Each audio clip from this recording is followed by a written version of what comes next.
Bismillahirrahmanirrahim. Assalamualaikum warahmatullahi wabarakatuh.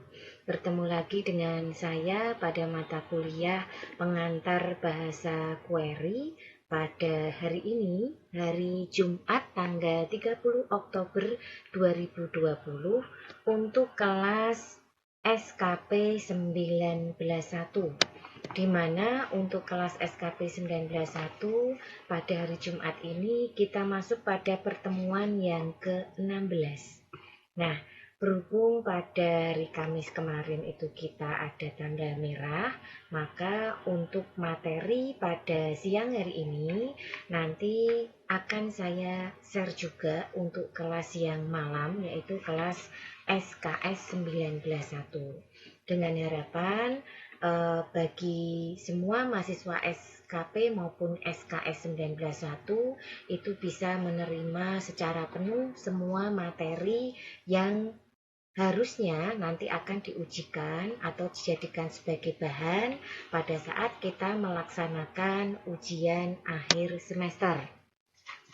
Nah, pada pertemuan siang hari ini kita masuk pada pertemuan yang ke-16, sehingga pada minggu berikutnya itu adalah minggu tenang, dan minggu berikutnya lagi kita sudah masuk pada ujian akhir semester.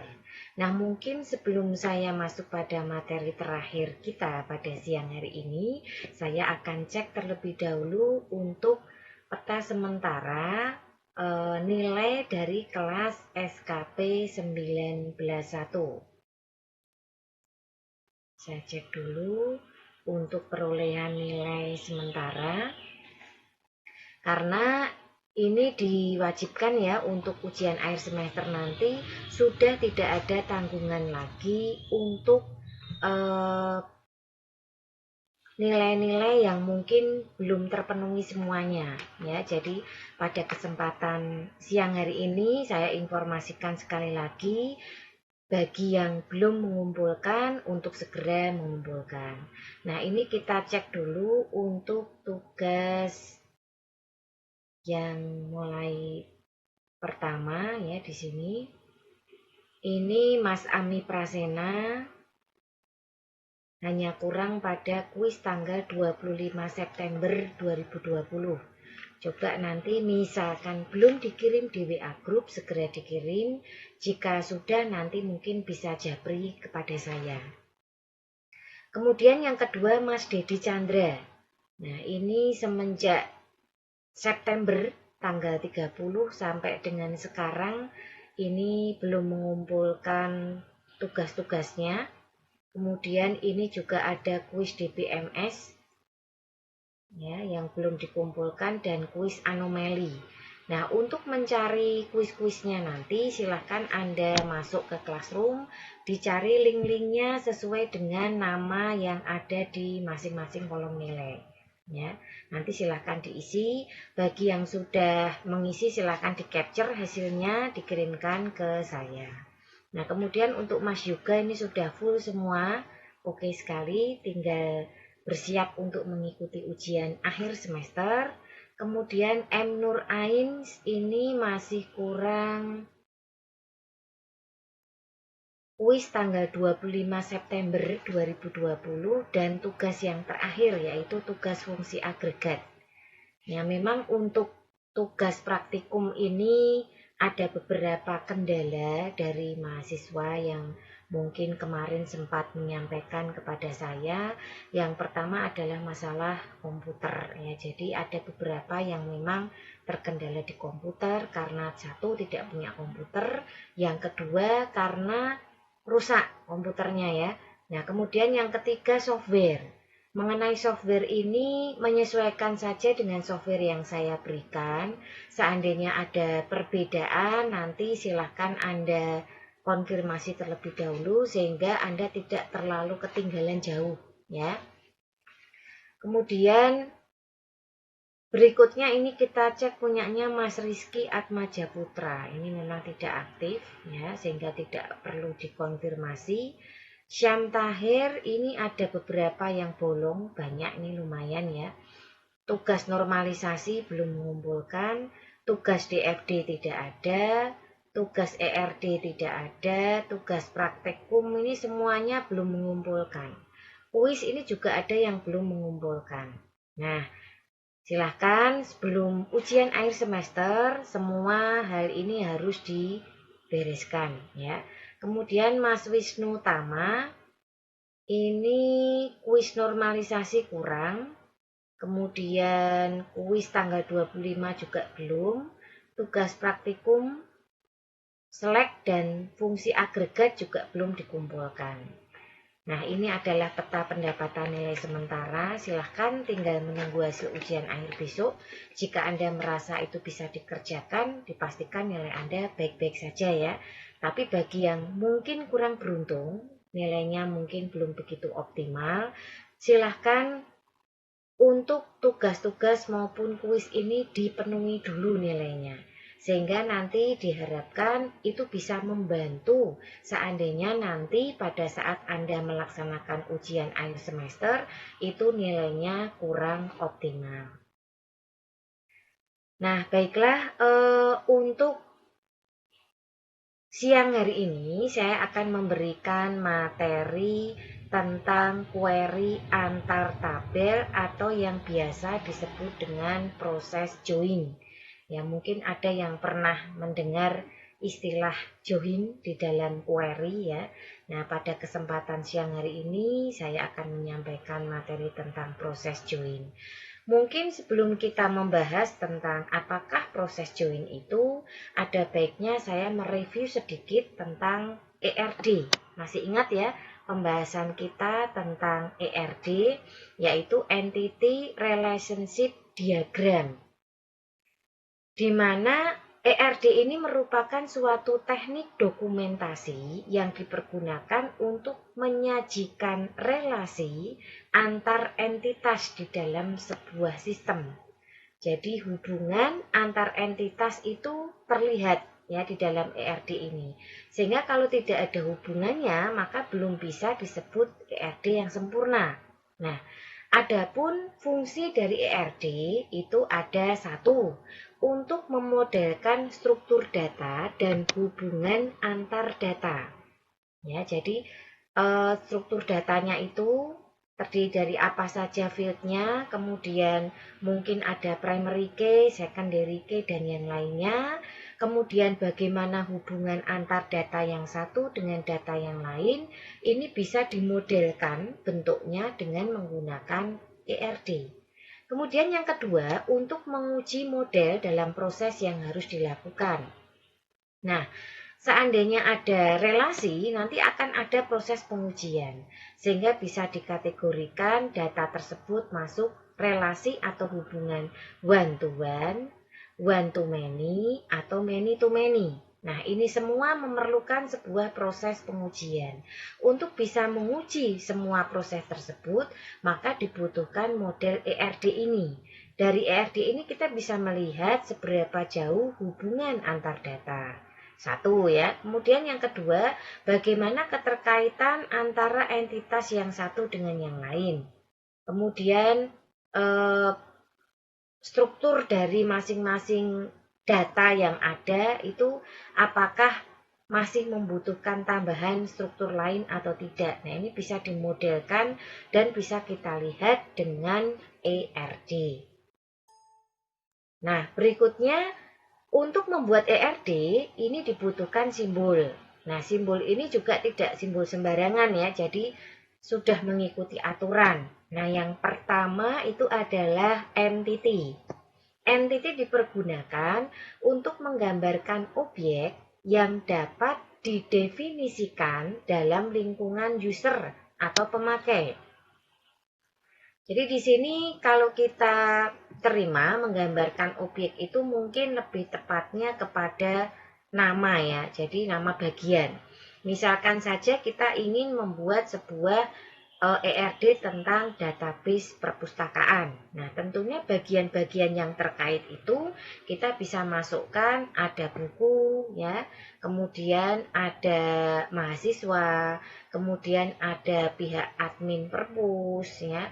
Nah, di sini kita melihat bahwa bagian-bagian ini bisa menjadi nama sebuah entiti, yang nanti pada akhirnya bisa juga menjadi nama dari sebuah tabel. Nah, berikutnya atribut. Atribut biasanya dipergunakan untuk menggambarkan elemen dari suatu entiti, yang menggambarkan karakter entiti.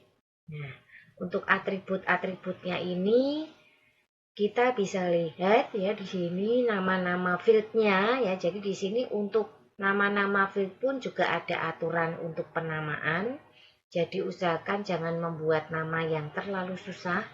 Usahakan juga ada kombinasi untuk penulisan teks maupun number secara seimbang di sini. Nah, kemudian relationship. Entiti dapat berhubungan satu dengan yang lain. Hubungan ini disebut relationship. Nah, ini kardinalitasnya harus ada hubungan. Kemudian yang terakhir, line. Dipergunakan untuk menghubungkan entiti dengan atributnya. Nah, ini adalah simbol. Untuk simbolnya, kalau untuk entiti ini kotak, ya. Nah, kemudian untuk atribut itu adalah tanda lingkaran yang bentuknya elips, jadi agak pipih ya.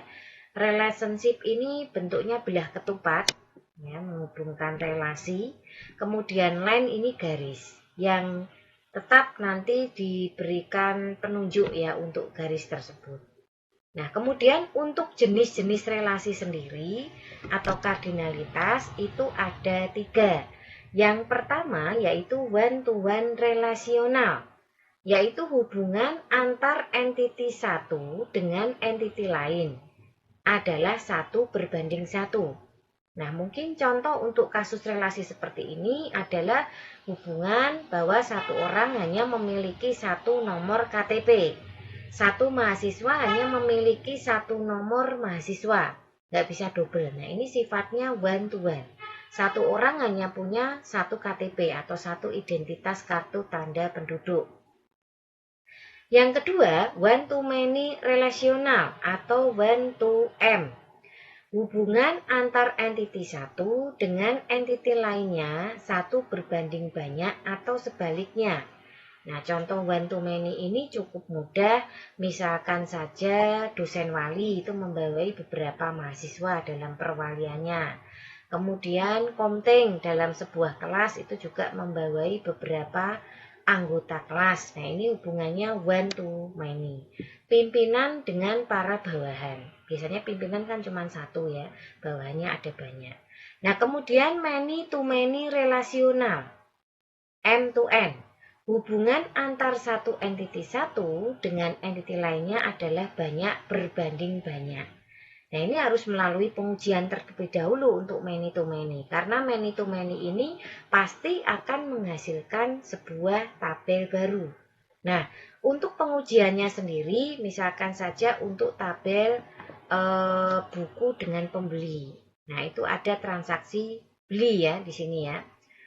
Nah, di sini kita bisa cek apakah satu buku bisa dibeli oleh banyak orang. Satu jenis buku. Bisa ya. Kemudian kita balik, apakah satu orang bisa membeli banyak jenis buku? Bisa. Nah, jadi ini harus kita uji seperti ini. Jika kondisinya true, maka baru boleh menunjukkan hubungan many to many ya, M to N seperti itu. Baiklah, itu tadi untuk jenis relasi. Berikutnya ini adalah gambar dari contoh one to one. Mahasiswa menjadi anggota perpus. Ini ada NPM, ada nama, ada alamat, ada nomor anggota. Nah, di sini yang menjadi hubungan atau relasi bahwa satu mahasiswa itu hanya boleh menjadi satu anggota perpus. Nggak bisa double-double. Ini hubungannya one-to-one. Yang berikutnya adalah one-to-many. Mahasiswa mendapat beasiswa. Mahasiswanya banyak, beasiswanya satu programnya. Nah, sementara untuk tabel MHS sendiri itu ada NPM, ada nama, ada ALMT. Kemudian untuk beasiswa sendiri itu ada kode B, nama B, alamat B. Nah, jadi simbol-simbolnya seperti ini. Anda bisa melihat bahwa tidak ada simbol yang terlihat aneh ya. Jadi usahakan semuanya itu menggunakan simbol yang seragam. Nah, berikutnya relasi many to many, contohnya mahasiswa, KHS, dan mata kuliah. Ingat tadi, kalau many to many itu pasti menghasilkan tabel baru. Nah, di sini tabel barunya adalah KHS. Outputnya sendiri itu adalah nilai. Sedangkan untuk MHS itu ada NPM, nama, alamat. Ya. Kemudian untuk mata kuliah itu ada kode MK, nama MK, dan SKS. Nah, berikutnya tadi kita sudah mendapat gambaran, mereview sedikit tentang perintah ERD, berikut contoh-contohnya dan cara pembuatannya. Untuk selanjutnya kita akan membahas tentang perintah join. Di mana join ini artinya menggabungkan tabel. Tidak hanya satu, tapi bisa beberapa. Tetapi penggabungannya dengan menggunakan perintah query. Nah, SQL mempunyai kemampuan untuk menggabungkan dua atau lebih guna membentuk sebuah informasi. Proses ini disebut dengan join. Nah, contoh tabelnya ada tabel anggota, isinya ada nomor anggota, nama anggota, kelas, tanggal lahir, dan jenis kelamin. Kemudian yang kedua, itu ada tabel buku. Kode buku, judul buku, pengarang, penerbit, tahun terbit, jumlah. Berikutnya ada tabel pinjam.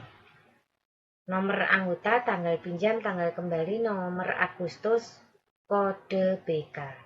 Nah, dari yang disebutkan tadi, kita coba untuk digabungkan 3 buah tabel tadi. Untuk menggabungkan ketiga tabel itu, maka dilakukan perintah berikut. Select pinjam titik nomor nota. Pinjam titik nomor anggota. Pinjam titik kode BK. Pinjam titik tanggal pinjam. Pinjam titik tanggal kembali, dan seterusnya. Nah, ini depan itu adalah nama tabelnya, sedangkan belakang ini nama fieldnya yang akan digabungkan. Ya, nah kita lihat di sini ada warna yang berbeda. Jadi kalau hijau ini untuk tabel pinjam, merah ini untuk tabel anggota, dan biru ini untuk tabel buku. Ingat, untuk penulisannya bagian depan itu adalah nama tabelnya, belakangnya itu adalah nama fieldnya. Ya. Nah, ini dicampur di sini from anggota, pinjam. Ya, jadi ini nama-nama tabelnya disebutkan buku, where anggota titik nomor anggota sama dengan pinjam titik nomor anggota and pinjam titik kode BK sama dengan buku titik kode BK. Nah, ini adalah perintah untuk menggabungkan beberapa tabel sekaligus. Silahkan nanti bisa dicoba. Nah, beberapa hal yang perlu diperhatikan di dalam query antar tabel. 1. Setiap kolom disebutkan dengan bentuk nama tabel titik nama kelas. Sebagai contoh, pinjam titik nomor anggota berarti kolom nomor anggota yang terdapat pada tabel pinjam. Hal ini merupakan mekanisme untuk membedakan kolom nomor anggota milik tabel anggota dengan nomor anggota pada tabel pinjam. Tabel-tabel yang dilibatkan dalam query perlu disebutkan dalam klausa form dengan pemisah tanda koma antar tabel. Jadi tidak menggunakan tanda titik koma ya.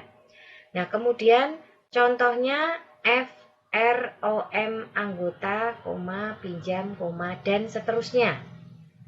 Catatan, urutan tidaklah penting. Form anggota pinjam sama saja dengan form pinjam anggota. Jadi jangan dikhawatirkan untuk masalah urutan.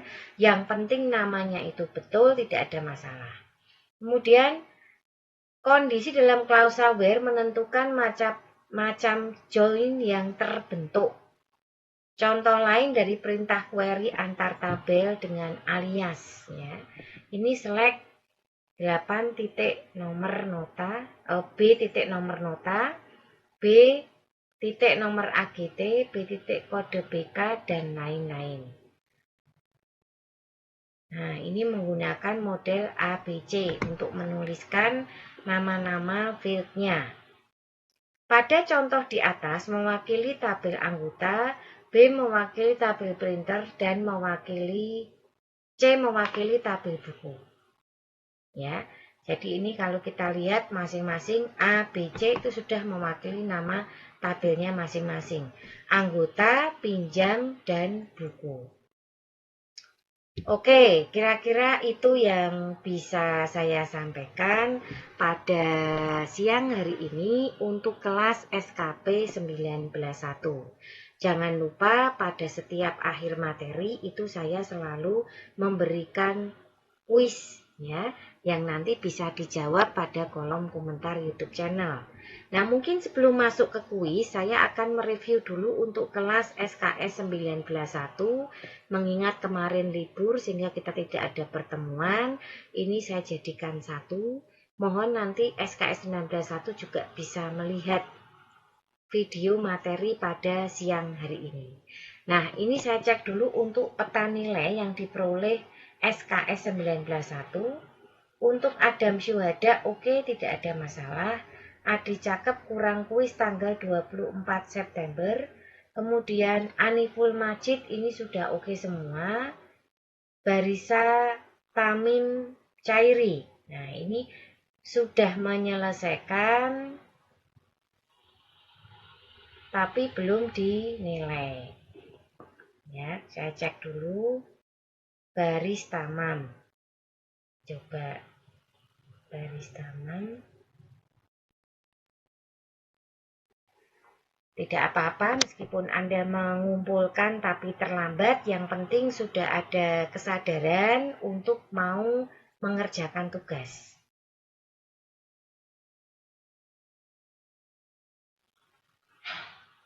Ini membuat database-nya, kemudian proses koneksinya, urutan file-filenya, kemudian ini dicek yang terakhir itu menghitung jumlah pegawai masa kerja 3 ya. Nomor 6 coba.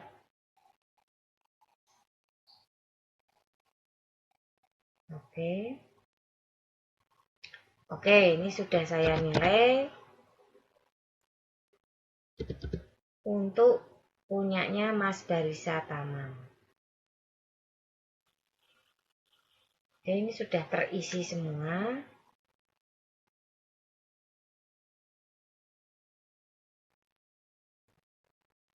Kalau sudah, berarti nanti silahkan ikut menjawab kuis ya untuk kelas kelas SKS 191. Ini saya jadikan satu untuk materi kuliah pada siang hari ini karena hari Kamis kemarin kita ada tanggal merah.